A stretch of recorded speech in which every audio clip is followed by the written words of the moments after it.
सरता, नाना प्रकार की फिसलन वाला हमारे सामने खेल रचा जाता है।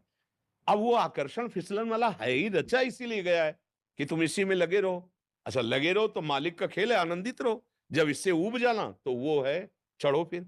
ये चढ़ाई है, ये ऐसी चढ़ाई है, खड़ी चढ़ाई है, बिना सहारे के नहीं चढ़ सकते हो। इसमें गुरुजनों का, निकले हुए महापुरुषों का मोहन माया नहीं करती, आप मोहित हो रहे हो। हमें बताओ माया का रूप क्या है? स्वीकार, ये आप स्वीकार किए हो प्रभु। आपको कोई आकर्षित कर रहा है क्या? आप ही तो फंसे हो।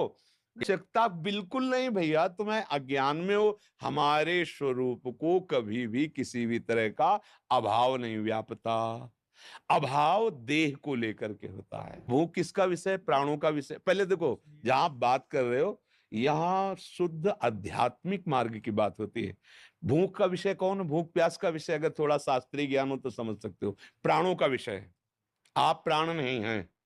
छांदोग्य उपनिषद पढ़ के देखो, आप प्राण नहीं हैं। तो अब आप अपने को और कुछ मान लेंगे तो ये ले कंठी माला। किसकी कंठी माला? किसकी? ज्ञान में आओ तो। और भक्ति, आप अपने स्वरूप को नहीं जानते हो। कितने हाथ का शरीर है? अगर अपने हाथ से नापो, 3.5 हाथ का। कितने साल हो गए आपको इस शरीर में रहते?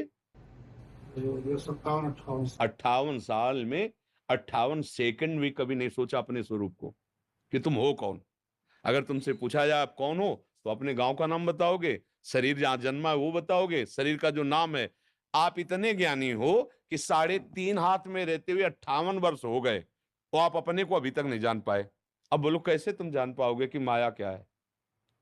सत्य देखो, ये अध्यात्म मार्ग है। यहाँ मतलब बिल्कुल लक्ष्य पे बात होती है। अब लक्ष्य नहीं समझते हो तो फिर हम चुप हो जाएंगे।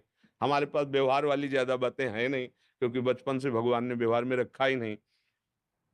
अपने को आप नहीं जानते हो भाई, शरीर को मान लिया। अब शरीर में अभाव ही अभाव है।